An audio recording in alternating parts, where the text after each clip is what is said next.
कुल प्रजनन दर TFR, total fertility rate का भारत की राजनीतिक व्यवस्था पे क्या प्रभाव पड़ने जा रहा है, राजनीतिक निहितार्थ क्या है।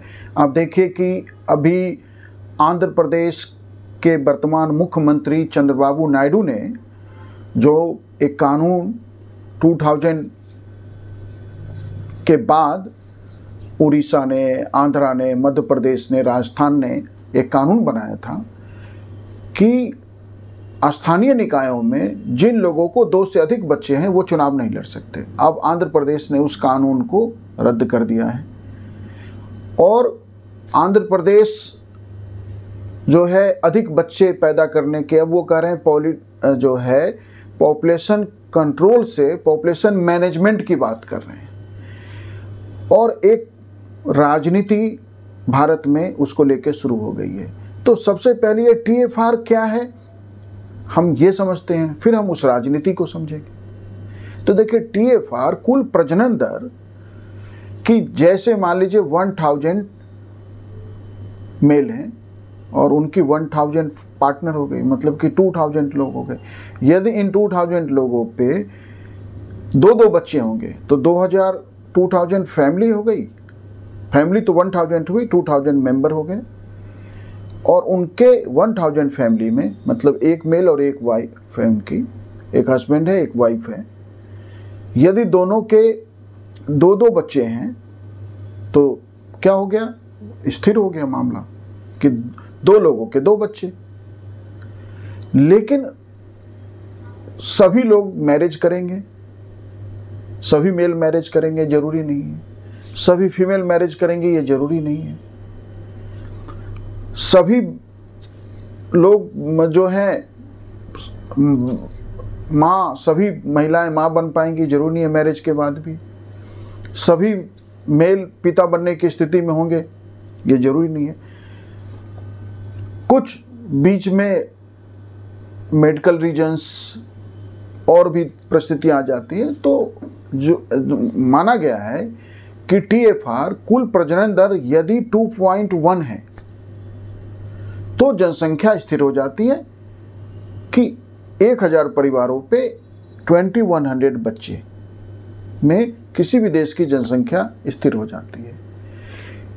अब भारत का जो TFR है वो 20 हो गया है। इसका मतलब है कि भारत की जो वर्तमान जनसंख्या है उसे बनाए रखने के लिए, जिसको हम 144 करोड़ कह रहे हैं, उसे मेंटेन रखने के लिए 2.1 हमें TFR चाहिए और वर्तमान TFR 20 हो गया है। तो इसका मतलब है कि भारत की जनसंख्या कम होनी शुरू हो गई है। अब हमें जनसंख्या नियंत्रण कानून की जरूरत नहीं है। लेकिन राजनीति क्या हो रहा है, राजनीति ये है कि आंध्र प्रदेश, कर्नाटक, केरल, तमिलनाडु, तेलंगाना जो दक्षिण के राज्य हैं, इनका TFR जो है गिर के 1.5 से 1.6 के बीच आ गया है। इसका अर्थ है कि आंध्र प्रदेश में, कर्नाटका में, केरल, तमिलनाडु और तेलंगाना में जो वर्तमान जनसंख्या है उसको रिप्लेस करने के लिए कम से कम जो है 2.1 का TFR चाहिए, जो घट के 1.5 से 1.6 के बीच आ गया है। इसका अर्थ है कि इन राज्यों की जनसंख्या तेजी से गिर रही है, या आप कह सकते हैं कि दक्षिण के इन राज्यों की स्थिति लगभग यूरोप के देशों का जो TFR है वो लगभग इसी के आसपास है, वहां तक गिर गई है। वही बिहार, उत्तर प्रदेश, बिहार का TFR 30 है। इसका अर्थ है कि बिहार में वर्तमान जनसंख्या के लिए 2100 बच्चे के बजाय बिहार में प्रत्येक 1000 परिवार 3000 बच्चे पैदा कर, मतलब 900 एक्स्ट्रा बच्चे पैदा हो रहे। उत्तर प्रदेश का TFR 2.4 है। तो उत्तर प्रदेश में भी वर्तमान जनसंख्या को बनाए रखने के लिए जितनी बच्चों का जन्म चाहिए उससे अधिक बच्चे का जन्म हो रहा है। अब इससे राजनीति क्या है, राजनीति यह है कि 2026 के बाद भारत में लोकसभा के सीटों का पुनर्निर्धारण होना है। अब लोकसभा सीटों का जो निर्धारण है, संवैधानिक व्यवस्था जो वर्तमान में है उसके अंतर्गत वह जो है जनसंख्या पे आधारित होता है कि किसी भी राज्य को लोकसभा में कितना प्रतिनिधित्व मिलेगा, रिप्रेजेंटेशन मिलेगा, या इससे तय हुआ कि उस राज्य की वर्तमान जनसंख्या क्या है। अब इनका TFR जिस तेजी से गिरा है, वैसे में जैसे 25 सीट वाला आंध्र प्रदेश है, 17 सीट का जो तेलंगाना स्टेट है, इन राज्यों में लोकसभा की सीट 3 या 4 के बीच बढ़ पाएगी। वहीं 80 सीटों वाले उत्तर प्रदेश में लोकसभा की सीटें 40 बढ़ेगी। बिहार में भी इसी अनुपात में बढ़ेगी। तो उत्तर प्रदेश और बिहार जैसे राज्य जो हैं, वेस्ट बंगाल, झारखंड, इन राज्यों के लोकसभा में प्रतिनिधित्व बढ़ने के बाद ही दक्षिण के राज्यों का रिलेवेंस भारत की राजनीति में और घट जाएगा। क्यों? क्योंकि अंततः जो लोकसभा का चुनाव होगा, उस चुनाव के बाद सरकार बहुमत से बननी है। तो ये राज्य जो हैं, नए परिसीमन के बाद, जब नए परिसीमन का अर्थ होता है कि परिसीमन के बाद सीटों की संख्या तय की जाती है, जनसंख्या के अनुपात से तय की जाती है, जो 1971 से रुका हुआ है।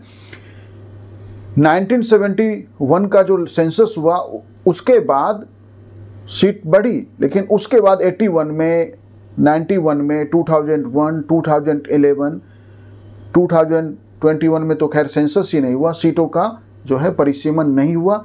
क्यों? क्योंकि 1976 में 42nd अमेंडमेंट एक्ट से लोकसभा के सीटों के जनसंख्या के अनुपात में पुनर्निर्धारण करने पर रोक लगा दी गई।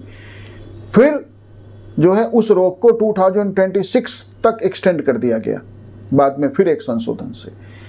अब जब सीट अब 2024 में है, अगले कुछ सालों में लोकसभा की सीटों का पुनर्निर्धारण होना है, ऐसे में उत्तर प्रदेश और बिहार के राज्यों को कहिए कि एक तरह से बहुत लाभ हो जाएगा, या और भी राज्यों को, झारखंड को, वेस्ट बंगाल को जो है अपनी जनसंख्या के कारण लोकसभा में प्रतिनिधित्व जो है काफ़ी बढ़ रहा है। दक्षिण के राज्यों का प्रतिनिधित्व, चाहे वो आंध्रा ही नहीं, वो तेलंगाना ही नहीं, वो केरला का भी, तमिलनाडु का भी, कर्नाटक का भी उस अनुपात में नहीं बढ़ेगा। अब दक्षिण के राज्यों को लग रहा है कि भारतीय राजनीतिक व्यवस्था में, जिसमें बहुमत से सरकार बनते, इसमें दक्षिण के राज्यों का रोल जो है निष्प्रभावी हो जाएगा, या ये कहिए कि वो काफ़ी कम हो जाएगा। यह जो डर है, ये डर नहीं है, माने सच्चाई है। इसके कारण आंध्र प्रदेश के मुख्यमंत्री चंद्रबाबू नायडू और उधर तमिलनाडु के मुख्यमंत्री MK स्टालिन ने भी जो है इसको लेके बयान दिया है, और ये राजनीति धीरे धीरे भारत में गर्म हो रही है। अब ये राजनीति यदि हमें रोकना है तो लोकसभा के सीटों के पुनर्निर्धारण में परिसीमन का कोई नया फॉर्मूला लेके आना पड़ेगा, नहीं तो दक्षिण के राज्य बनाम उत्तर भारत के राज्यों में एक बड़ा टकराव, राजनीतिक टकराव, एक राजनीतिक विवाद मुझे जो है आगे आता हुआ दिख रहा है। Thank you.